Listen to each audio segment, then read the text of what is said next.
The forest was silent when they found the first skull. Rain falling, mud underfoot.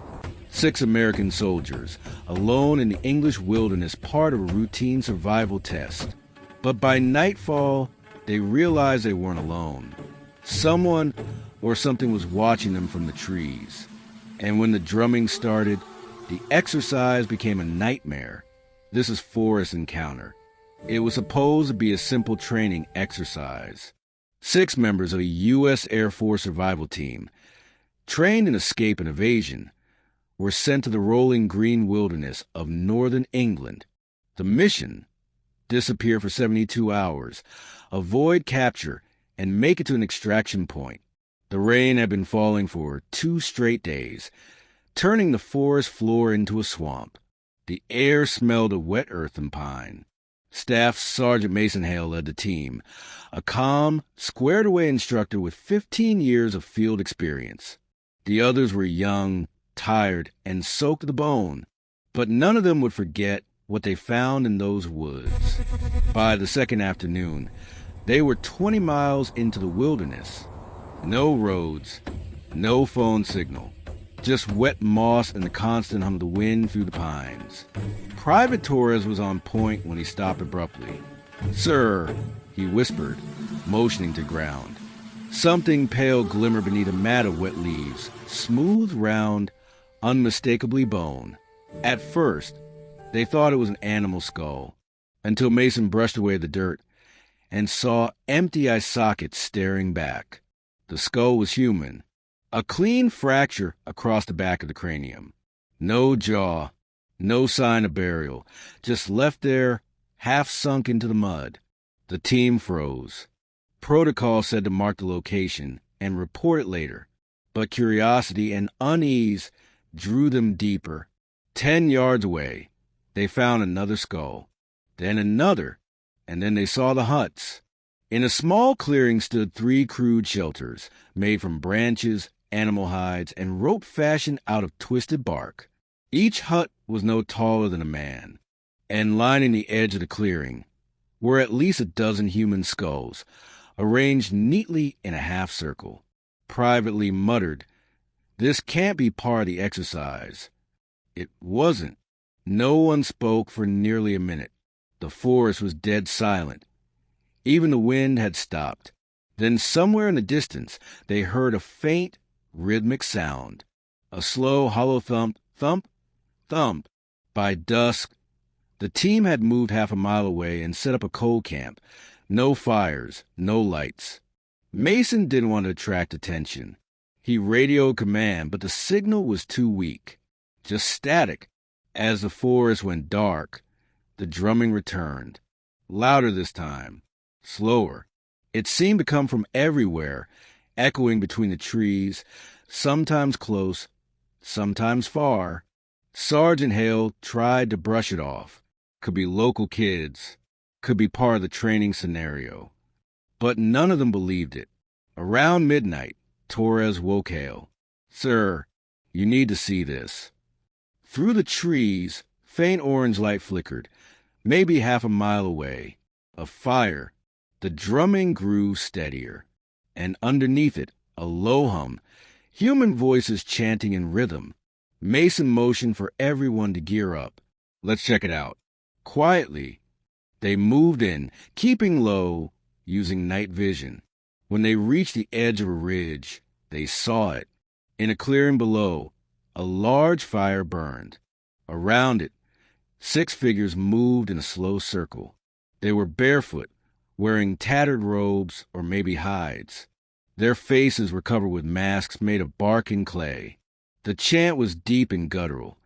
Not English, not Latin, just sound, primal and rhythmic.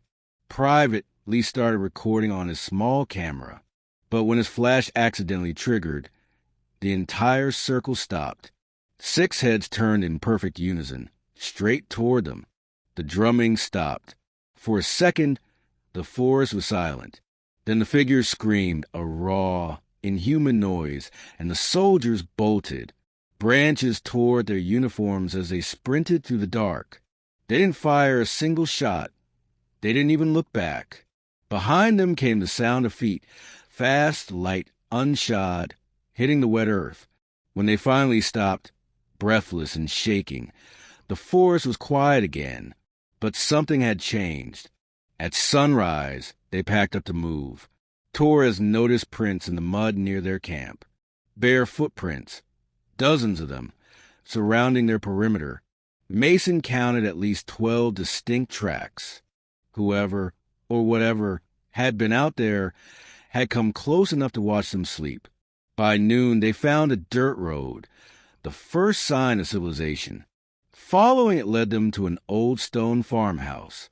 No vehicles, no animals, just smoke curling from a chimney. Mason approached cautiously. "Hello? We're American military. We're lost." An old man opened the door, gray beard will coat, eyes wary but calm. He waved them inside.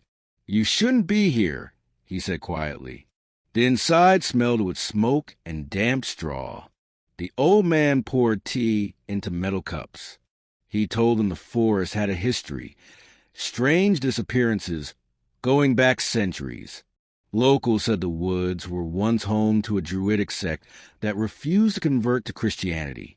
They performed rituals deep among the pines, rituals that demanded sacrifices. "They call them the Hollow Men," he said. "They don't speak. They just drum and chant. They live in the places where no light reaches." Mason tried to keep it light. "With all due respect, sir, we're probably just dealing with vagrants or squatters." The old man didn't argue. He just stared into the fire and whispered, "You'll hear them again tonight." That night, as the team took shifts resting, the drumming returned. Fainter this time, but closer. The old man's eyes filled with terror. "They've followed you." Mason looked through the cracked window. The trillium glowed faintly orange, just like before. "Everyone gear up," he said. "We're moving out." They fled the farmhouse and followed the dirt track south toward their extraction point. But as they ran, the fog thickened, swallowing their flashlights. Somewhere to the left, Torres shouted, then silence. When they found him minutes later, he was standing still, staring into the mist. His camera was gone. "Come on." Mason barked, pulling him forward. The drumming faded behind them, replaced by the faint hum of generators. They broke through the trees, and there it was, a barbed wire fence, a sign reading Mod Training Area, no entry. They'd made it back onto military land. Minutes later, headlights appeared through the fog. A British Land Rover pulled up, followed by two more. Soldiers in respirators and hazmat suits surrounded them, weapons ready. "Hands where we can see them," one shouted. The Americans were taken to a temporary field base, interrogated separately, gear confiscated. When Mason demanded to know what was going on, a British officer simply said, "You were off limits. That area has been restricted for years." Back at Lakenheath Air Base, Mason was questioned for hours by U.S. and British intelligence officers. They wanted every detail, the location, the skulls, the figures, the drumming. Then they told him to forget it. "No such group exists," one official said. "You likely stumbled onto an abandoned movie set or local ritual site." When Mason asked about the missing camera, they said it had never been recovered. Within a week, the entire team was debriefed and ordered not to discuss the incident. Months later, back in Colorado, Mason was home alone when a small cardboard package arrived with no return address. Inside was a single SD card. He loaded it into his laptop.